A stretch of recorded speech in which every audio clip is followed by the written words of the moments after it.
Today I'm flying to Taipei, 5 hours away from Tokyo, to visit the most recent Pokemon Center and have a peek at all their exclusive items.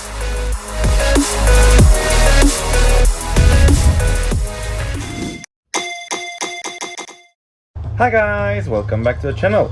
This is a summer break and we're in Taipei, in Taiwan, so of course I had to stop by the Pokemon Center. The newest Pokemon Center actually, as it opened last December. It's located in the building A11 of the department store Mitsukoshi. That's just next to the Taipei City Hall MRT stop, so very easy to get to. I'm a bit afraid of the potential queue there, but let's have faith. Okay, so there are definitely people queuing, but it's far from being as bad as people seem to say. We're Sunday, and I just got an entry ticket for 12:30, and it's 12:25, so something I can live with. 5 minutes later, and here we are with the mascots of this Pokemon Center, Pikachu and Dragonite. I don't think I need to explain why Dragonite. You guys know the importance of the dragon in Chinese culture, so it just makes sense. So let's get inside and see what exclusive merch this combination of Pokemon gave birth to. Damn, those speakers are loud. Okay, we've got a very cute Pikachu plushie here. Pikachu wearing a very fruity shirt. Sold for 510 Taiwan dollars. Just so you guys know the conversion, $1 is roughly 30 Taiwan dollars. So this plushie is about $16. Let's move on and head towards the Taiwan exclusive merch. And there are tons of them, as you'll see. Starting with probably the two most famous, the Pikachu wearing his berry-shaped satchel, which is also the main illustration of the Pokemon Center Taipei promo card. This one is sold for 760 Taiwan dollars, and the Dragonite carrying his fruit basket sold for almost twice more, $1,420. But that's not it, of course. In the plushies section, we've got two more, a Jigglypuff, very cute Jigglypuff, but is it actually possible to make a Jigglypuff that's not cute? That's yet to be seen. And a Teddiursa, which looks very thirsty. Again, absolutely cute. Now, moving on to the non-plushie merch, we've got a teapot as well as a mug. Then, as usual, we've got a whole bunch of stationery items like files, mats, tape, but also plastic straws like this very cute Teddiursa one. And we got these amazing pins. Why amazing? Well, see, they are sold for 210 Taiwan dollars a piece, so that's roughly 7 US. But in Japan, the very same pins are sold for 4,000 yen, so that's around 27 US dollars. That's almost a 4 times multiplier. I don't usually play scalpers, but I think this is a no mercy time. Gotta get a dozen of them. We continue with the keychains, followed by table items like spoons, chopsticks, bags. What? Wait, no, that's not a bag. What is this? If you guys have an idea, let me know. Oh, and by the way, let me remind you that if you want to support the channel, you can do it via my Patreon and get some amazing perks like the very last card fire sale in Tokyo, or the possibility to order Japanese items directly through me without any commission. And now we're off to another area that has some more exclusive items, but not directly attached to the theme of this Pokemon Center. Here we, for instance, have very cool items displaying Miraidon and Koraidon. I especially like the artwork on the t-shirt. I think it really pops. Should I get one? I don't know. Ooh, they even have underwear. Okay, this I have to get one. Then we got a kinda creepy from this angle Pikachu towel. I'm almost sure it looks better once you have it on. Almost. This, on the other hand, is far from being creepy. Look at how cute this Pichu plate is. Can't believe the Pokemon Company still makes merch that can move my little heart. Wait, do they have these free Pokemon available? I want a Togepi one. Where is it? Someone bring it to me. I've been visiting quite a few Pokemon centers already, and I've seen a lot of merch, but there is a lot of stuff that the Japanese Pokemon centers don't have here. What is this? A poison-type festival? Oh, this one is so cool too. Toxtricity was by far my favorite Gen 8 Pokemon, and... oh, what is? Is it like a paperclip holder. It looks magnetic. Kudos to the guy who came up with that idea. Then we've got the AirPost charging cases, which we've already seen in Japan, but I don't remember in which Pokemon Center. And we've got these insanely cool backpacks. Look at that!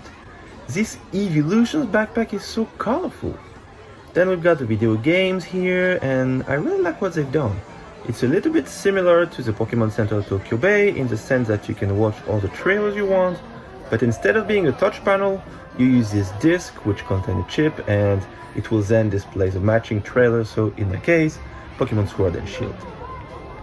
We also have a digital Pokédex. It's not the first one I see though, there is also one in the Pokemon Center Tokyo DX, but I wasn't smart enough to film it when I went there, so you get to see it here. The Pokemon are organized by type, so let's have a look at our dear Gengar. You can see we've got a bunch of information like height, weight, type weaknesses. You can also see the different forms for that Pokemon, if there is any. So for example, in Gengar's case, we have Mega Gengar or Gengar VMAX. But you know me, if there is one Pokemon I really want to stick on the screen for everyone to see, that's Lugia. Now I can move on. Back to the accessories, and I don't know if it's me, but again, I find some of these items much more original than what we can find in the Japanese Pokemon centers, where they focus a lot on stationery and jewelry. We have pocket fans, USB drives, ID card holders, oh, Snorlax. Then we've got these cup holders. I'm actually curious as to how efficient these really are. Can't deny they're cute, but like, if I swing my Starbucks cup around, what's gonna happen? We continue with coffee accessories. They have these very cool lunch boxes. These are the ones you can unfold so that you can put like, well, a ton of food in. Of course, our free Paldean starters are here, and I was very surprised to see that the Hyper Beam collection made it here. But then again, is it really a surprise knowing that the main Pokemon displayed in this collection is Dragonite, which happens to be the mascot of this Pokemon Center? Huh. Very cool collection though, can't recommend it enough. Let's see what we have there. That seems to be a travel or makeup pouch. There is a pocket mirror on the side, some face masks and other maintenance products. Overall, it seems this Pokemon Center has less plushies than the other ones I've seen so far in Japan, where you had walls full of plushies. I don't know. Maybe it's just my imagination, or maybe Taiwanese customers are less into plushies. Anyway, let's move on to our favorite part, the Pokemon TCG area. And there is a lot to see here. As you can see, it's pretty big, and they have, of course, decks. Plenty of decks. We've got some playmats, including that crazy cool Cassiopeia playmat I've already talked about in my Night Wanderer video. Just behind, we've got the sleeves. Not the biggest collection of sleeves I've seen. The title goes to the Pokemon Center Tokyo Bay, but they do have very nice ones. So now let's have a look at the items we can't find in Japan, starting with the Precious Collector Box. The price tag here is 4,400 Taiwan dollars, so that's around 150 US.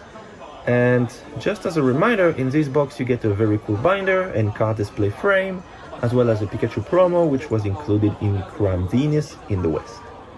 Then we've got the Charizard special box, and do not be fooled by the Charizard promo, because this is not a Paldean Fate box. So inside you get this promo, a playmat and its protective bag, sleeves of course, a deck box, dice and damage counters, but also 5 packs of what I think are Wild Force and Cyber Judge. Let me double check. Yeah, so looking at the characters, that's Wild Force and Cyber Judge. 5 packs of each. Cool box for 2,900 Taiwan dollars, so that's around 100 US. They also have some more deck boxes and binder, but nothing you guys haven't seen before, so let's move on because there are 2 more things I want to show you in the TCG area. One being this very cool card display. It's the first time I see one like this. I don't know if they are updating it for every new set release, but it looks very nice. And the second one is over there by the counter, and that's the classic collection, in its Chinese version of course. I didn't even know there was a Chinese version before coming here. I thought they released it only in English and Japanese. It is sold for 8,000 Taiwan dollars, so that's roughly 260, 270 US. And I think it's time for me to go home, but before I want you to look at the checkout line, because really, for a Sunday afternoon, it is not even close to what we can see in Shibuya or Ikebukuro. And just to prove my point one more time, I came again, this time on a weekday, and there is no need for entry ticket. I can even say this is the least crowded Pokemon Center I've been to. So, what did you guys think of this Pokemon Center? Rather than the simple fact that it's fun to visit a Pokemon Center outside of Japan, it's a variety of items and especially the number of exclusive merch and their originality that surprised me. I really enjoyed it and did pick up some things, but that's for another video. That's all I had for you today. I'll see you again very soon, but meanwhile, subscribe, check my other videos, smash the like button, turn on notifications, and the most important of all, if you enjoy my content, please talk about it, share it around you. It really does help the channel. Thank you for watching. Bye.